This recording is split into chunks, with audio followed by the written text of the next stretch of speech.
Chapter 5. Arthur was sitting in a booth at the Sugar Bowl. He was drinking a milkshake and waiting for Francine to arrive. He took the paper from his straw and tied it into a knot. Then he tried to untie it. The knot was being stumbled. Arthur had made the decision. The best thing to do was to get everything out into the open. There was probably nothing to worry about. It was all in his imagination. Arthur took a sip of his milkshake. Of course, it was easy enough to thinking all that. Believing it was another story. When Francine came in, she hurried over and sat down in his booth. "Hello, Mr. Secretive." "Mr. Secretive?" She nodded. "Arthur, you told me to meet you here and not tell anyone. You say to make sure I wasn't followed and to double back on my tracks. I feel like a spy." Okay, so I want us to have a little privacy." "That's not such a big deal," Francis nodded. "If it's not such a big deal, then why?" "Oh, never mind. Anyway, I'm here. So, what's this big question that you want to ask in private?" Arthur took a deep breath. He was pretty satisfied that no one was eavesdropping. He didn't want to be overheard. Francine."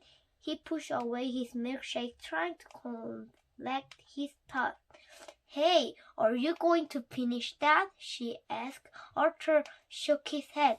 Francine grabbed a new straw and put it in Arthur's shake. "Now, as I was saying, there's something we should probably discuss. Francine was slurping the milkshake. "Could you stop slurping for a moment? I'm having a hard time thinking at it." Francine pushed the milkshake away. "Sorry, go on." Arthur clasped his hands on the table. "Sometimes two people know each other, or at least they think they do, but they really don't know each other as well as they think. I mean, one of them might know them both well, but the other might not. The other one might start getting some funny ideas." He looked at her hopefully. "Understand?" Francine rolled her eyes. "You must be kidding. I have no idea what you just said." "All right, let me put a different way. Suppose they were these two dolphins, and they did a lot of stuff together, but they didn't think the same way about everything.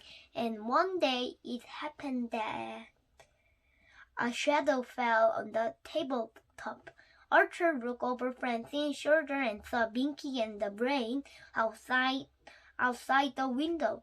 They were staring at him and Francine. At least they were for a moment. When they saw Arthur looking at them, they gazed at each other, clunking their hearts, and batted their eyes. Then they looked back at Arthur again. "What about the dolphins, Arthur?" Francine asked emphatically. Arthur was still looking out the window. Now Binky and the Brain were doubled over, laughing. Suddenly, Arthur stood up. "Or nothing. Forget I ever said anything. Bye." He threw some monies on the table for the milkshake and raced out the back door. Francine looked puzzled.